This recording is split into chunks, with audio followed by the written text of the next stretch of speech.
Well, as we've discussed, a new CNN ORC poll has Donald Trump leading Hillary Clinton 45% to 43% among the top 4 candidates nationally. And among independents, he holds an even bigger lead with 49% to Clinton's 29% support. So what does this mean? 9 weeks out from the election and just 2 weeks from the first presidential debate. Yeah, here to discuss is the president of Ipso Public Affairs, Cliff Young. Cliff, thanks for being here this morning so early. Good morning.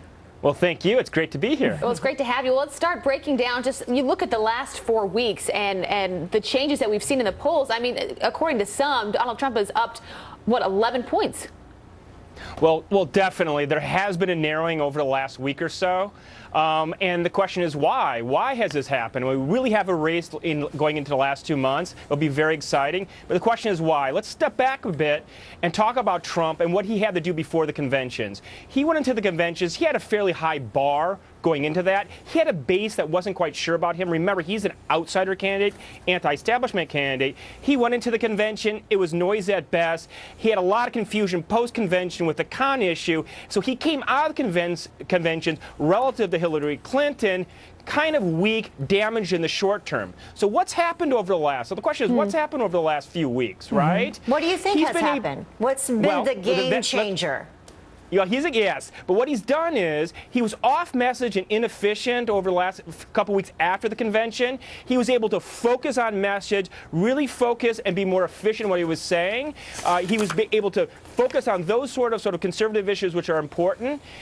You go into the speech that he did in Arizona, his trip to Mexico. All these sorts of initiatives really have energized the base. So in the last week or so, he's really energized that base, which has narrowed the gap. And he's really increased his numbers specifically in terms of honest and trustworthiness. If we can take a look at that poll, Hillary Clinton now at 35% and Donald Trump at 50%. So that's a huge margin.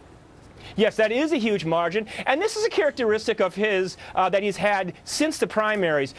He might say different things. People might accuse him of flip-flopping back and forth, but the average voter sees him as genuine, as someone that they can trust, as someone that could potentially fix the system. Yeah, let's look at some of the issues, because the issues that voters care about most. You look at the economy, Trump 56% there, and who they think does better on terrorism, Trump again beats her by 51%. You look at these numbers, Cliff. What does he have to do to stay where he is right now in the polls?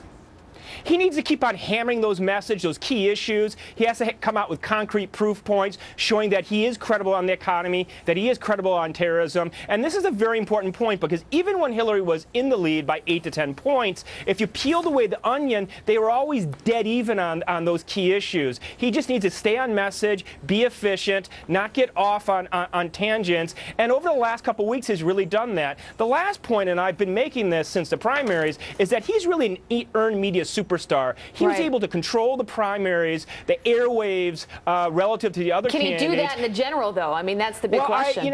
That's the huge question.